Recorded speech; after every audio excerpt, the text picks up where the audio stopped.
Di sebuah desa kecil bernama Talang Jeruk, yang terletak di tepian muara Sungai Bunakan 2 Ulu Pino, hiduplah seorang pemuda bernama Raden Miskin. Bersama ibunya yang setia, ia menjalani hari-hari sederhana dalam bayang-bayang duka, sebab ayahnya telah lama berpulang. Ayah Raden Miskin bukanlah orang sembarangan, ia adik dari Puyang Raden Penganten, seorang tokoh terhormat di kota tinggi. Namun, kesederhanaan hidup Raden Miskin tak pernah memadamkan api ambisi di dadanya untuk mengubah nasib rakyatnya. Desa Talang Jeruk berada di bawah kekuasaan Puyang Sakti Tanah Merah, sebuah desa kuno yang menjadi pusat pemerintahan di wilayah Pino. Sayangnya, kekuasaan itu dipenuhi dengan tirani dan ketidakadilan. Rakyat hidup dalam penderitaan, tercekik oleh kezaliman penguasa yang menyelimuti kehidupan mereka bagai kabut kelam. Di tengah nestapa itu, hati Raden Miskin bergejolak. Ia bersumpah dalam diam, suatu hari ia akan menghancurkan kegelapan yang menindas rakyatnya. Pada suatu hari, sebuah undangan tiba dari Puyang Biri di Tanggoraso Ilir Pino, sepupu dari Puyang Raden Penganten. Undangan itu bukan sekadar ajakan biasa, isinya mengabarkan krisis besar.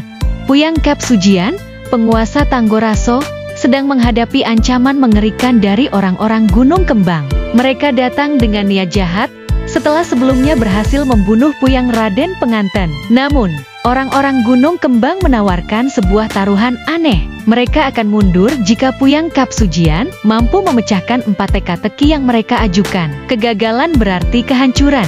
Kabar ini mengguncang seluruh rakyat Betang Hari Pino. Bayangan serangan dari Gunung Kembang bagaikan badai yang mengintai di Cakrawala, siap menerjang kapan saja. Ketakutan merayap di hati rakyat, sebab teka-teki itu bukan sekadar permainan, ia adalah taruhan hidup dan mati. Di tengah keputusasaan, sebuah harapan muncul. Raden Miskin, pemuda sederhana dari Talang Jeruk, mengirim surat kepada Puyang Kap Sujian. Dengan penuh keyakinan, ia menulis, "Jika Puyang mengizinkan, saya, Raden Miskin, bersedia menghadapi teka-teki itu dan memenangkan taruhan demi menyelamatkan negeri ini." Surat itu bagaikan sinar mentari yang menembus awan kelabu. Puyang Kap Sujian, yang sebelumnya tenggelam dalam kekhawatiran, tiba-tiba menemukan secercah harapan. Raden Miskin, meski hanya seorang pemuda kampung, dikenal memiliki kecerdasan luar biasa yang tersembunyi di balik raut wajahnya yang sederhana. Tanpa ragu, Puyang Kap Sujian membalas surat itu, meminta Raden Miskin segera datang ke Tanggoraso bersama sahabat-sahabatnya. Tak lama kemudian, rombongan Raden Miskin tiba di Tanggoraso. Kedatangannya disambut dengan penuh hormat oleh Puyang Kap Sujian, seolah ia adalah pembawa harapan terakhir. Namun, di sisi lain, pasukan Gunung Kembang yang telah menanti di sana hanya mencibir. Bagi mereka, Raden Miskin hanyalah seorang pemuda ingusan, tak berpengalaman, yang berani menantang kehebatan mereka. Apa yang bisa dilakukan anak kampung ini?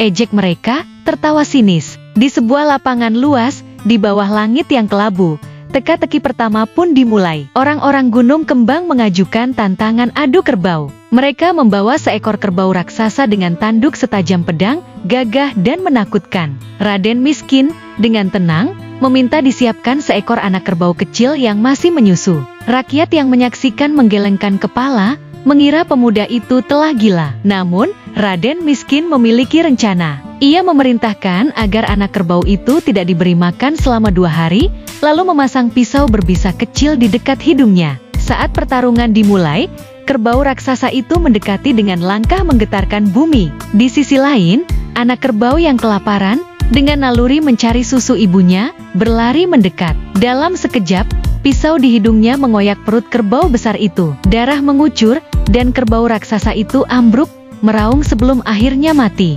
Sorak-sorai rakyat menggema. Teka-teki pertama dimenangkan Raden Miskin. Tantangan kedua segera menyusul.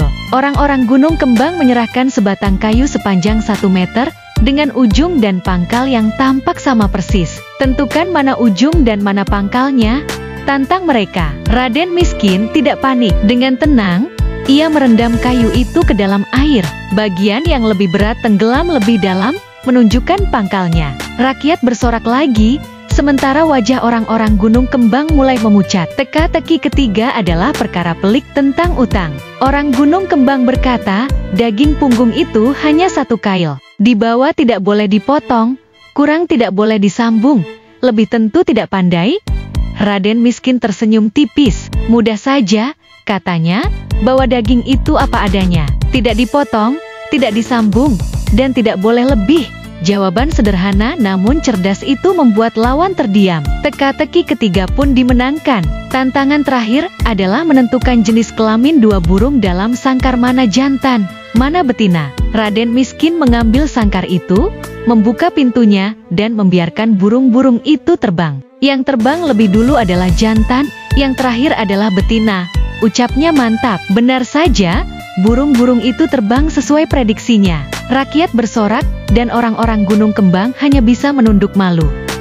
Kemenangan Raden Miskin membuat orang-orang Gunung Kembang kehilangan segalanya, harta, kehormatan, dan keberanian mereka. Mereka tak mampu pulang ke negeri mereka, dan terpaksa menetap di tepi sungai, berkebun kunyit, dan memelihara kerbau. Puyang Kap Sujian, yang tak ingin ancaman itu bangkit kembali, memerintahkan pasukannya mengejar mereka. Orang-orang Gunung Kembang lari pontang-panting, meninggalkan jejak di tepi sungai yang kini dinamai Air Sekunyit, karena kebun kunyit mereka. Dalam pelarian mereka menuju Pasar Mana, sebuah insiden terjadi. Tanduk kerbau milik orang Gunung Kembang terlepas di sungai, dan tempat itu pun dinamai Air Sarak. Setelah kemenangan gemilang itu, Puyang Kap Sujian kembali ke Tanggoroso, sementara Raden Miskin memilih untuk tidak pulang ke muara Sungai Bunakan. Ia memutuskan tinggal bersama rakyat Batanghari Pino, hidup rukun dan penuh damai, menjadi simbol harapan dan keberanian bagi mereka yang pernah terpuruk dalam kegelapan. Dengan kecerdasannya, Raden Miskin tidak hanya memenangkan taruhan, tetapi juga hati rakyat. Namanya dikenang sebagai legenda, seorang pemuda sederhana yang mengubah nasib sebuah negeri dengan keberanian dan akal budinya.